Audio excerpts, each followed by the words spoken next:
नमस्कार दोस्तों, आज की वीडियो में हम देखेंगे कि क्या सच में वीर सावरकर एक सच्चे देशभक्त थे या उन्हें देशभक्त बनाया जा रहा है। 28 मई 1883 नासिक महाराष्ट्र में जन्मे सावरकर का पूरा नाम विनायक दामोदर सावरकर है।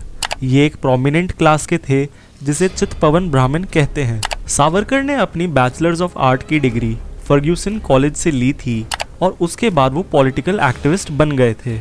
अपने शुरुआती जीवन से ही सावरकर एक हिंदुइस्टिक नेशनलिस्ट थे जो हिंदू कल्चर से काफ़ी इंस्पायर्ड थे। एक हिंदू राष्ट्र बनाना इनका ख्वाब था जिसमें इन्होंने सिर्फ कास्ट बेस्ड डिस्क्रिमिनेशन के खिलाफ बात की और सभी हिंदूज के लिए इक्वल राइट होने की मांग रखी। लेकिन इनकी आइडियोलॉजी दूसरे रिलीजन्स के लिए काफ़ी क्रिटिकल थी। ये चाहते थे कि सभी हिंदू अपनी कास्ट भूलकर एक हो जाएं और एक यूनाइटेड हिंदू फ्रंट बनाएं अदर रिलीजन्स के लिए, जैसे कि क्रिश्चियनिटी और इस्लाम। गांधी जी ने खासकर सावरकर को क्रिटिसाइज किया उनकी हिंदू नेशन की आइडियोलॉजी और वॉयलेंट आज़ादी की लड़ाई के लिए। नेहरू चाहते थे कि इंडिया एक सेक्युलर कंट्री रहे जिसके अगेंस्ट सावरकर थे।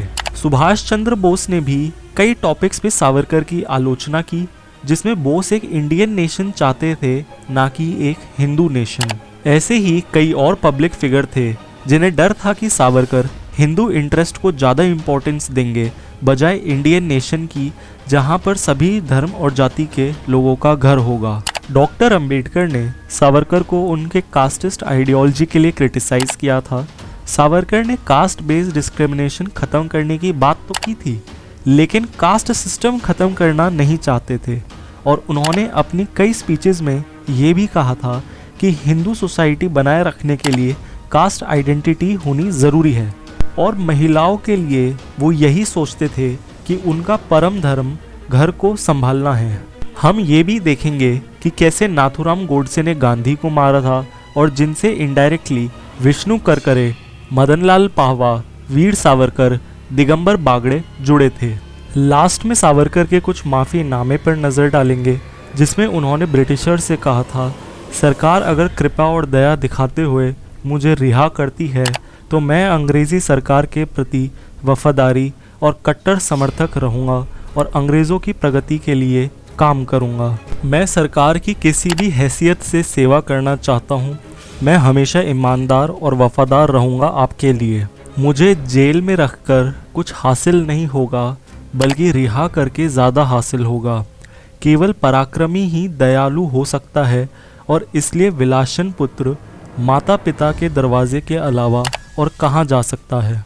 अंत में हम आपको ये भी बता दें कि सावरकर ने अंग्रेज़ों से 60 रुपये हर महीने की पेंशन पे काम भी किया है।